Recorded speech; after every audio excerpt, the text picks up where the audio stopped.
Welcome to Are You Awake? With Dr. Guldaal Kaba. When we can become clear and can state our intentions in our lives with this clarity, the world changes. The intention of our show is to change the world, a step and a show at a time. The world, through each individual, is changed for the better and transformed with awareness, attention, and intention. These shows are offered to you, any of you that are reaching out, so that you may find what you're looking for, answers, paths, teachers, and most importantly, to learn to listen to the call of your soul. Our topics, guests, and input from you, our audience, are meant to stimulate thought, encourage growth and healing, to teach and inspire, to open the door, and to open hearts. We know this will change the world. Now please welcome Dr. Guldaal. Welcome, listeners. This week we're going to do something a little unusual. I'd like to follow up a show that we did a few weeks ago with a call-in guest, Chris. Chris is one of our audience members who wrote in and said that he wanted to ask me a question personally on air. He was wonderful. He opened himself up, and for those of you that listen to the show, you know that it really took Chris, and he and I both went to these very deep, traumatic places. Well, I knew when the show was over that my work with Chris wasn't over, and it's very important to me to make sure that I honor the integrity of where a person is. So sending him back out to the world just because the show was over didn't feel right. So we stayed on the line for quite a bit of time after, and he was kind enough to let us keep recording. And what we're going to do today is give synapses of the end of that show, the back room, so to speak, of where Chris and I ended up going. I really want to thank Chris again. You know, he opened himself up in such a way that those of you listening will be able to take and learn from his experiences and move yourselves forward. Understand how trauma and conditioned patterns can make our lives kind of like where we're living in a maze, reliving over and over the same old patterns. Maybe the show changes, the stage changes, but our life doesn't. And when we were in the back room, so to speak, when the show was over, Chris hit this spot that he didn't do on the first part of the show. He hit this area where everything came to light for him, that aha moment we hear so much about. And to be able to have that recorded was just an amazing thing. So he has given us permission. And what we're going to do is we're going to run a few minutes, some time, of the rest of that session, I want to call it, because that's what it became with Chris. So stay tuned. We're going to take a short break and come back, and you can hear the back room with Chris.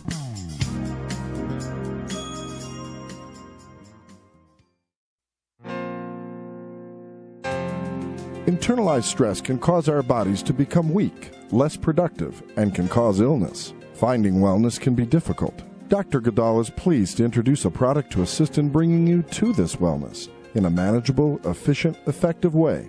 This is Dr. Guldaal's Inner Peace Method for awareness, activation, and enhancement. The first set within the Inner Peace Method includes a CD with exercises and a sacramental liquid copal, which will unite your body and mind, bringing clarity, health, and presence. A multidimensional shift. Discard your emotional and physical burdens. Go to innerpathicprocess.com and order your set of peace, presence, and balance today.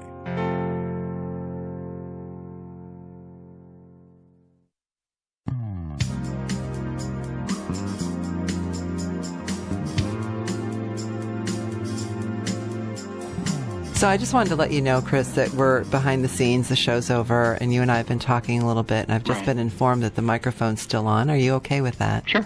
All right. So they're still recording, and we'll see. Sometimes some pearls for you to take home with you, if anything. So maybe I like to do that with people.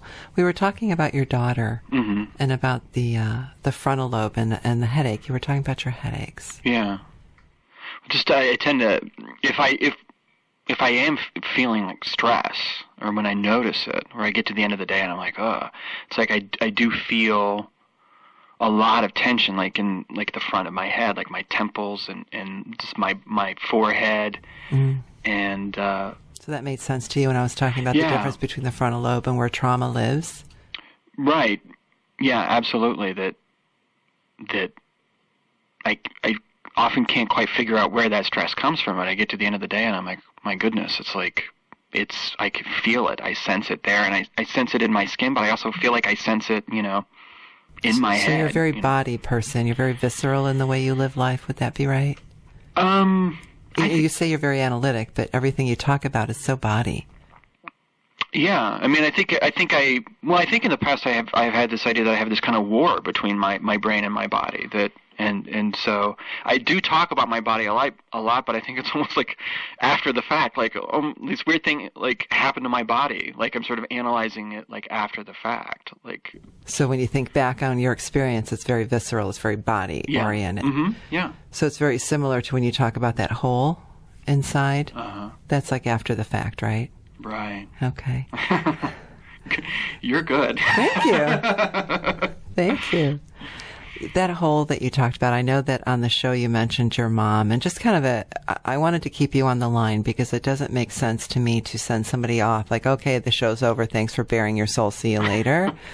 That just feels really unethical and wrong to me. So I wanted to at least wrap up like what would feel like a session so that you could feel some closure. Mm-hmm. And when you do hang up and you continue with your life, that maybe you feel pulled to do more work or at least feel like something was healed for you today. So I just have a strong value about that. Okay. So with that, if you don't mind, let's continue a little bit to make sure that you're fine. You mentioned the whole, and you talked about your mom during the divorce and she having to work. Mm-hmm. So it's very important that you understand that, or anybody understands, that it's not a blame the mother, blame the father thing like the movie of the week used to be, you know, we're going to blame the mom or the father this week. It's a situational thing. And anger for that and hurt for that, it's part of the soul, the subconscious, the psyche. It's all very cellular. What about your dad after the divorce? Was he just gone? Well, he was a professional musician, so he was traveling a lot, and I didn't have any really contact with him when I was a kid. I didn't really feel like I had permission.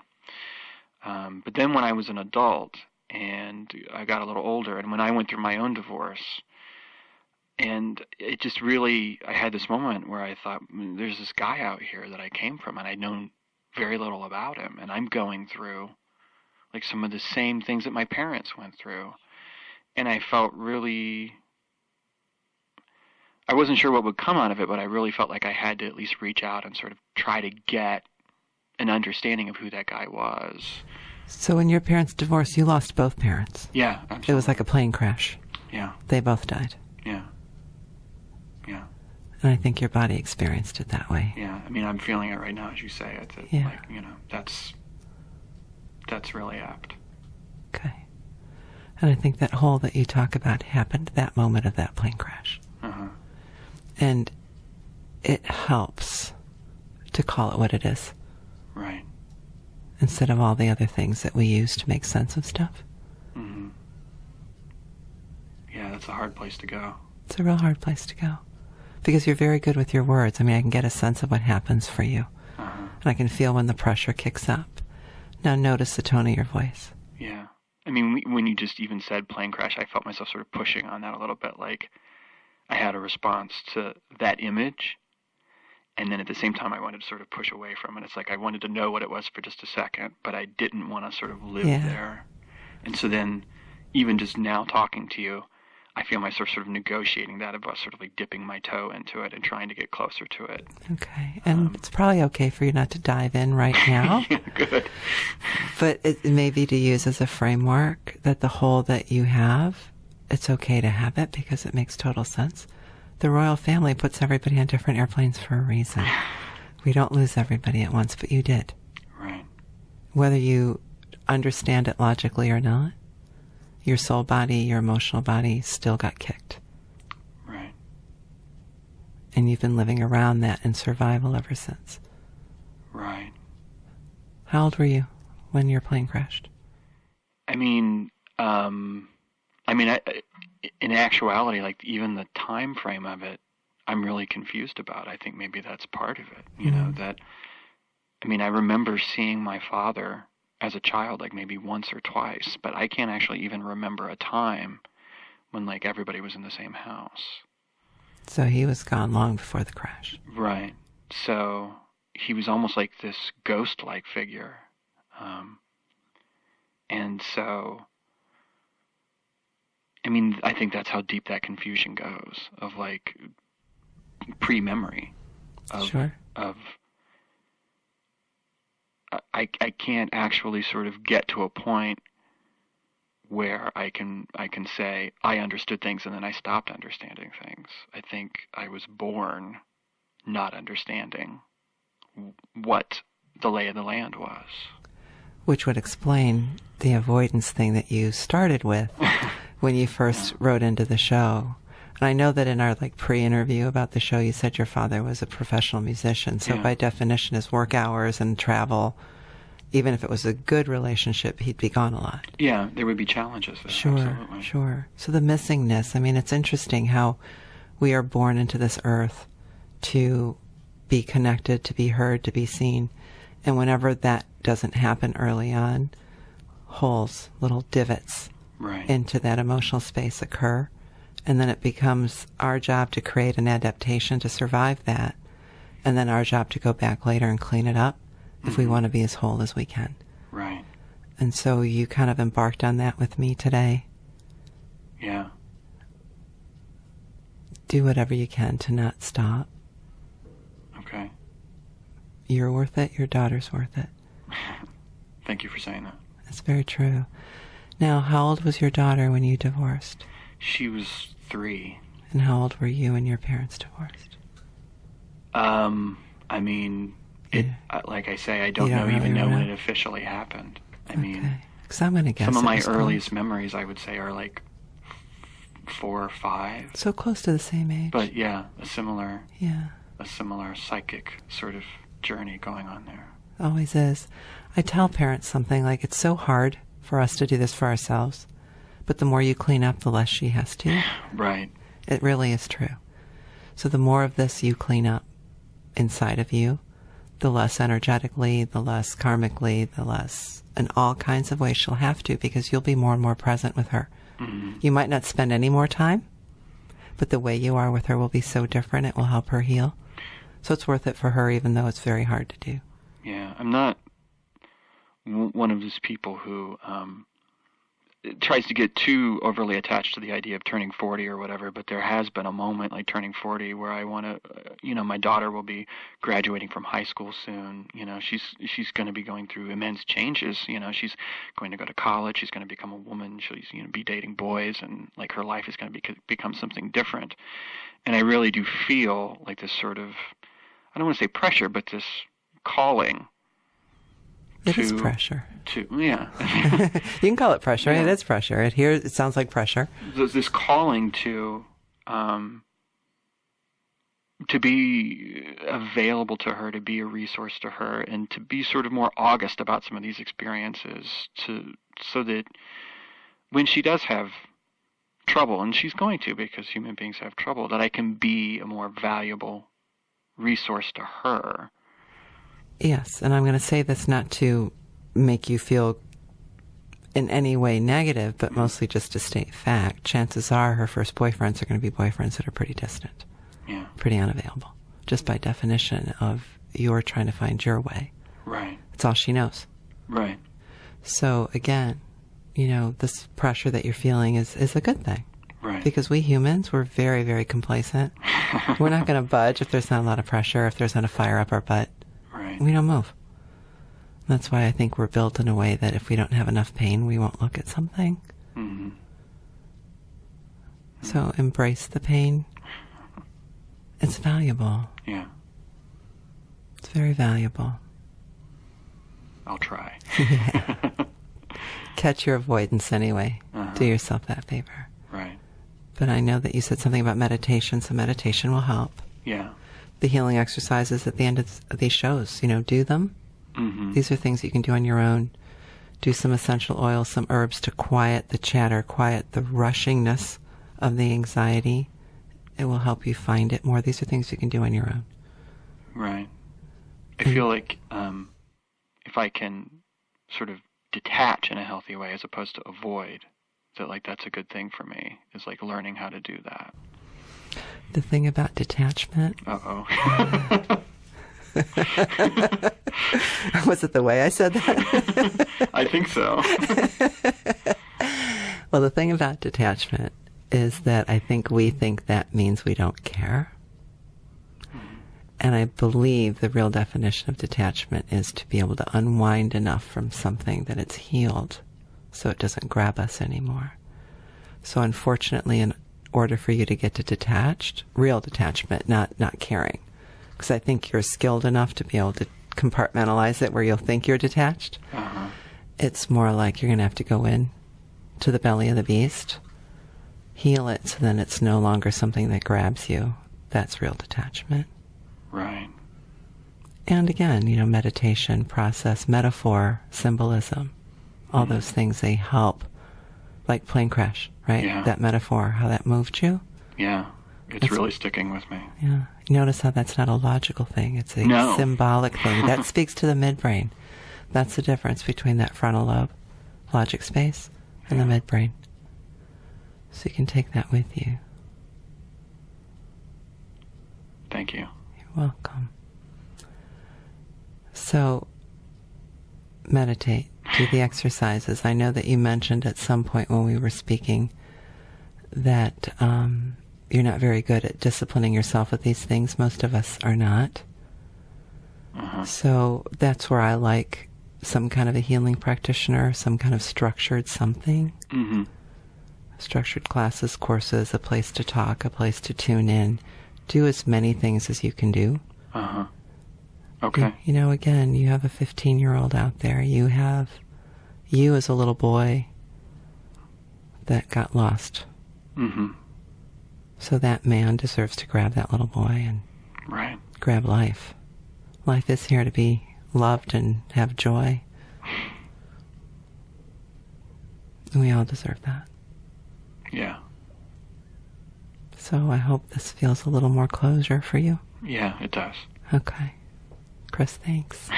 Thank you, Doctor. All right. So welcome back. As you can see, Chris really let himself open up and go to some very deep places, for lack of another word. And in his opening, I really hope that the rest of you who are listening can understand a little bit more about trauma and how it can take over our very being, and how if we can honor that space, really get to know that space and use it as information rather than the enemy. So many times when we have these habits, we can beat ourselves up, or we think, why are you showing up again? Why do you feel this way inside of me? As we get angry with ourselves. The truth of it is, those traumatic moments, those awakenings, the knocks at our door, whether it's anxiety or the same patterns over and over again, it's there for a reason. It is our teacher, it is our friend, it is there to give us data. If we're doing the same thing over and over again, instead of being angry, we need to step back and say, what's going on? What are you trying to tell me? And in that stepping back, like Chris allowed himself to do, then what you'll discover are so many more things, so many more possibilities.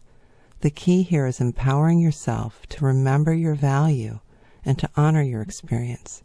Nobody escapes childhood unscathed. Nobody does. Even those of us, anybody who may have had what they call perfect parents, life is hard. We all have our wounds, and as adults, when we can recognize the signals, it's our job, our responsibility to sit back and accumulate that data and make change, to be empowered, to not be a victim of our past, to not use our past as an excuse. This way, completely honoring not only our life experience, but who we are today. So I want to thank Chris again for opening himself up. Thank you so much for listening to my show, Are You Awake? Remember to ask yourself that question each day. Am I awake? Do I have an awakened consciousness? It is, after all, the only way to find joy, bliss, vitality, and wellness. And as we close our show, remember, open your heart, open your crown, take a deep breath, listen. You never know what you're going to hear. Please stay tuned for Dr. Goldal's healing exercise and visit innerpathicprocess.com.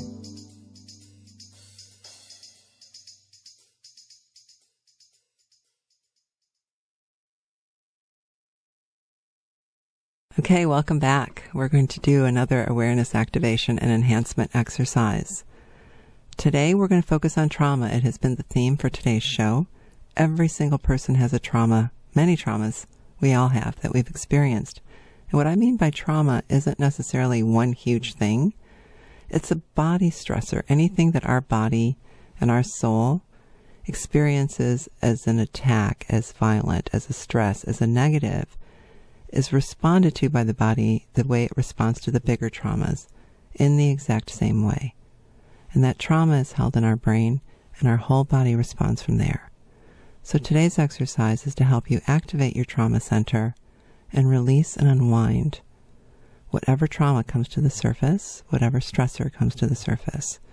Because remember, when we work in what's in the highest good, whatever we need to focus on in that moment is what will surface.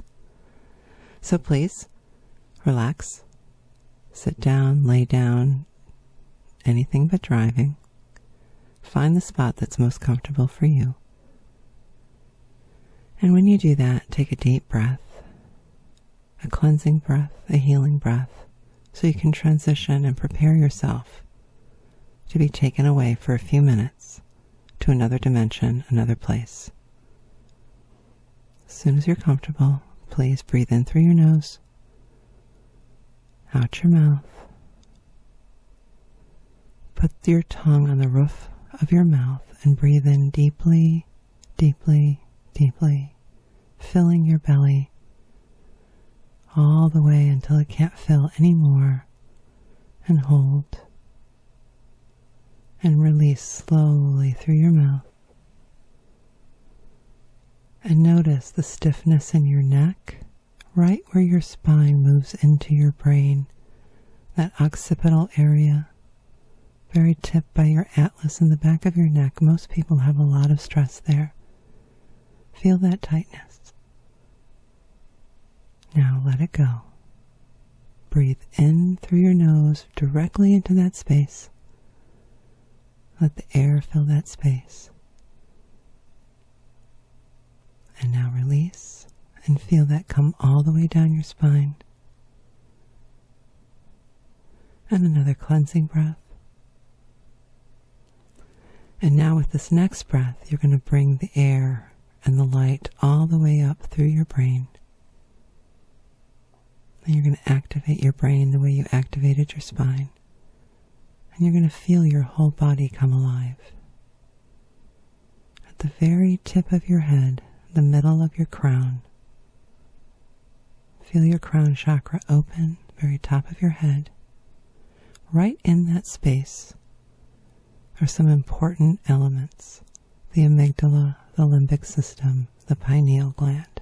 They all sit at the very top of your nervous system and all hold memory, negative experience. So as you open up and take another deep breath and open your third eye and your crown and have both of them meet smack there by the amygdala and the midbrain. Open your heart, and whatever memory, whatever stressor, whatever is negative, whatever you see first is what we're focusing on. Because we are starting this exercise today with what's in the highest good to heal your soul, your subconscious, your psyche, your body.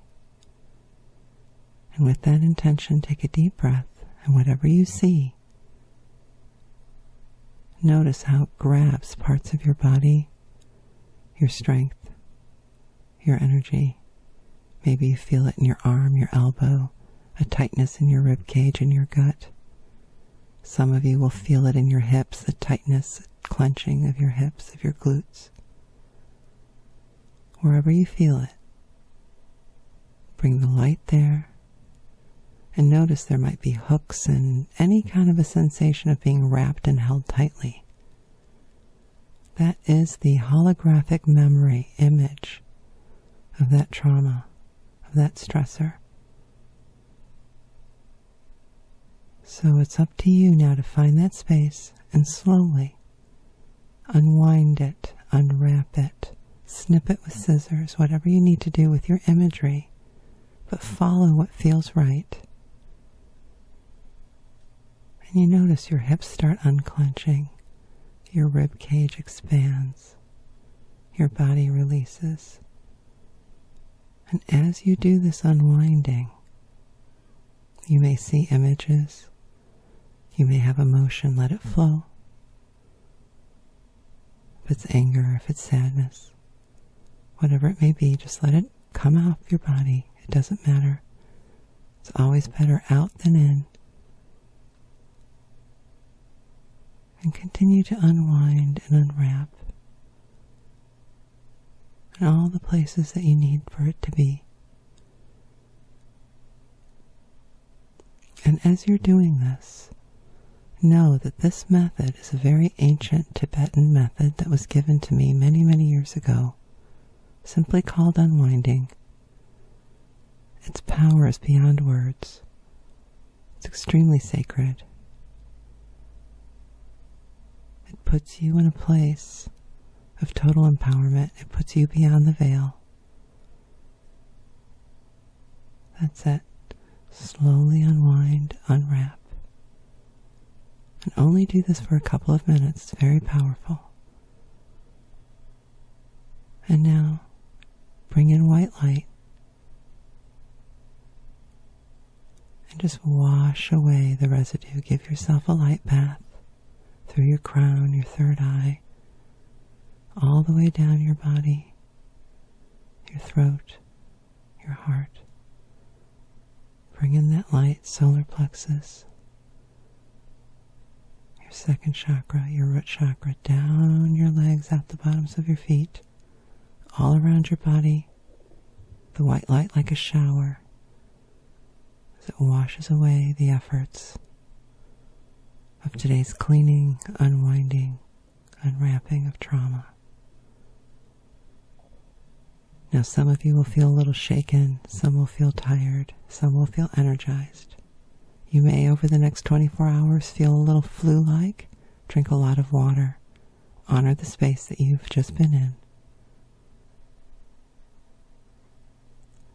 And just lay there for as long as you need to. And if this is the right exercise for your soul's journey right now, then do this every day, but no more than 2 minutes, until whatever this is feels finished. And know that you've just touched what the ancients have known forever.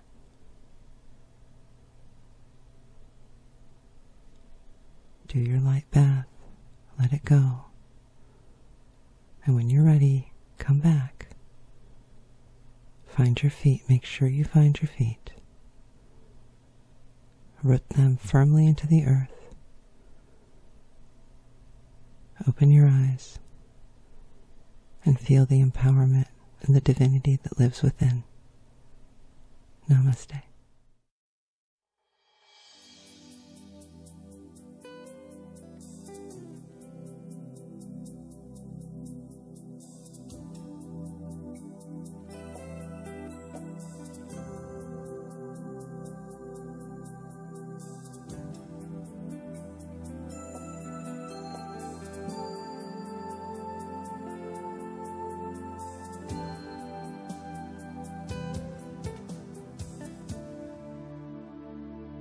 Thank you for participating in today's show.